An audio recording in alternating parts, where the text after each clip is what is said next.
इस कहानी का नाम है ये पहले इश्क की बातें हैं। पहले ट्रेन और फिर लगभग 45 मिनट टैक्सी के सफ़र के बाद मैं 2 मंजिला एक मकान के सामने खड़ा था। किसी दोस्त की मदद से इस अजनबी शहर में रहने के लिए एक कमरा मिल गया था। मैंने अपने बाकी सामान के साथ अपना हारमोनियम निकाला और ड्राइवर को पैसे देते हुए एक दौड़ती नज़र उस घर पर डाली। घर का आंगन गुलाब, गुड़हल, मोगरा जैसे कई फूलों की महक से गुलजार था।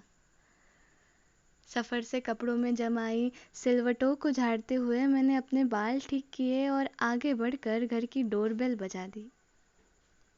थोड़ी देर बाद आटे से सने हाथ, पल्लू का एक छोर कमर में अटकाए 2 मुस्कुराती आंखों ने दरवाज़ा खोला।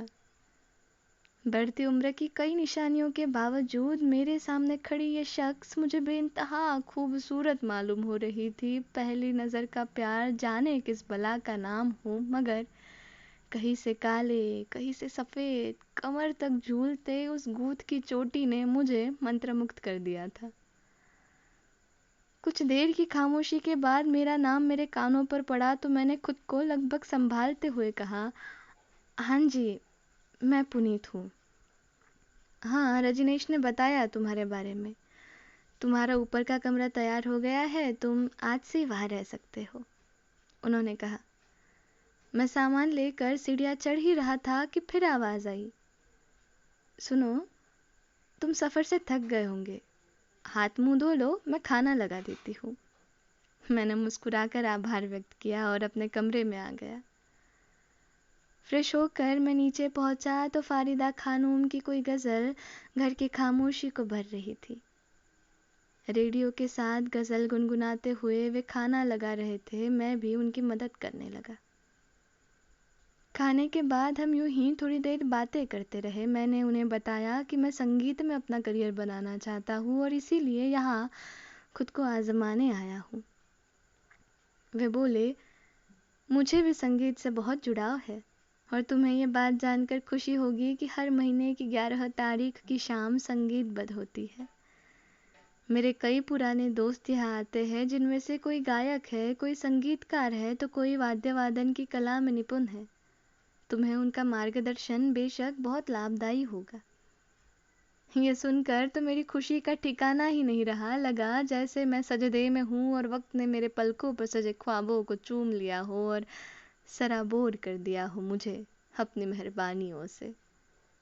बिन मांगे आज सच में बहुत कुछ मिल गया था मुझे।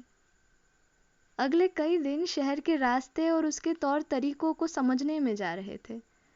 दिन भर की भटकंती के बाद जब मैं शाम को घर लौटता तो उन्हें किसी नए किताब के पन्नों में खुद को खोया हुआ पाता। मगर संडे का दिन कुछ अलग होता। संडे को पूरा दिन बच्चों के चहल पहल से घर का कोना कोना भरा हुआ होता। उन बच्चों के साथ वह कभी ड्राइंग करती, कभी किसी के साथ कोई गाना गुनगुनाती तो कभी पाँव में घुंघरू बांधे नई नई मुद्राएं करती हुई पाई जाती। और ख़ास बात तो ये थी कि वो सारे बच्चे उन्हें उनके नाम से पुकारते, अमृता। मैं भी उन्हें इसी नाम से पुकारने लगा हूँ। वो है ही इतनी अच्छी, इतना स्नेह, इतना प्यार है उन आँखों में कि एक रिश्ता सा बन जाता है। अमृता जी हर किसी से गर्मजोशी से मिलती है, जैसे कोई पुरानी पहचान हो किसी अजनबी से भी। वे मुझे कभी दोस्त बनकर, कभी गुरु बनकर, तो कभी कभी माँ बनकर मेरी हर परेशानियाँ सुलझा देती है। मैंने बहुत कुछ सीखा है उनसे। आंगन में पौधों की कटाई करना, रसोई में थोड़ा बहुत हाथ बटाना और शाम में कॉफ़ी का कप हाथ में लिए डूबते सूरज को देख रेडियो से आती गज़ल के अल्फाजों को महसूस करना अब मेरे भी गुजरते हर दिन का हिस्सा बन गए थे।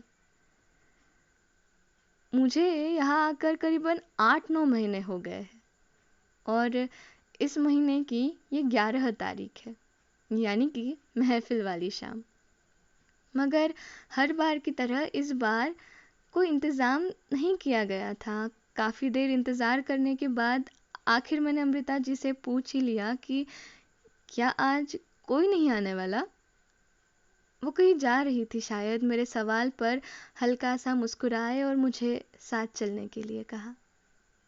बाहर हल्की हल्की बारिश हो रही थी। थोड़ी देर बाद हम जंगली फूलों की बेल से लिपटे एक मजार के सामने खड़े थे। अमृता जी अपने पल्लू से उस मजार को पोंछते वक्त इस कदर उसे निहार रही थी जैसे कोई चेहरा उसमें तलाशना चाहती हो। फिर अपने बैग से एक किताब निकाल कर कुछ पढ़ने लगी। मुझे कुछ समझ नहीं आ रहा था। मैं बस चुपचाप देखता रहा। किताब वापस रखकर वो वहां से उठी और एक तस्वीर मेरे सामने करते हुए बोली, ये 17 साल पुरानी तस्वीर है। ये जो लड़की है ना, ये मैं हूं और ये शेखर है। फिर खुद को कुछ संभालते हुए बोली, शेखर और मैं साथ ही बड़े हुए हैं। कॉलेज में भी हम साथ ही थे और कॉलेज के ही एक इवेंट में हम एक प्ले कर रहे थे जिसका राइटर और डायरेक्टर शेखर था और मैं कहानी की नायिका की भूमिका अदा कर रही थी। सभी ने खूब प्रशंसा की थी हमारी और हमें मानो एक दिशा से मिल गई थी। हम साथ कई कई प्ले करने लगे, जगह जगह घूमने लगे। जिंदगी वाकई किसी सपने सी मखमली और जादुई लगने लगी थी।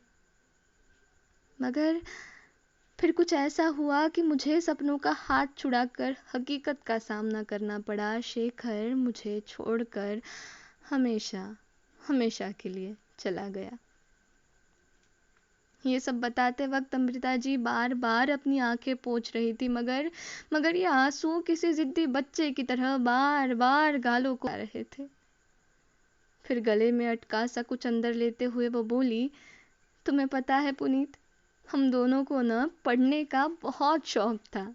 किसी खास मौके पर भी शेखर मुझे गुलाब नहीं किताब देता। तब हमने एक दूसरे से वायदा लिया था कि जो भी किताब हम पढ़ेंगे उसमें से जो भी सबसे प्यारी चीज हमें लगेगी वो हम दूसरे के साथ शेयर करेंगे। और अभी कुछ देर पहले मैं वही कर रही थी। अतीत की यादों से वापस लौटकर अमृता जी ने वो किताब मुझे देते हुए उसका पन्ना नंबर 103 पढ़ने के लिए कहा। उस पर लिखा था, कुछ रंग है गुजरे लम्हों का, कुछ रंग है गुजरे लम्हों का, कुछ अश्कों की बारातें हैं, कुछ भूले बिसरे चेहरे हैं, कुछ यादों की बरसातें हैं। ये पहले इश्क की बातें हैं, ये पहले इश्क की बातें हैं। जाने वो बात उनके पहले इश्क की थी या मेरे, पर कुछ अधूरी सी होकर भी पूरी सी थी। बस इतनी सी थी ये कहानी।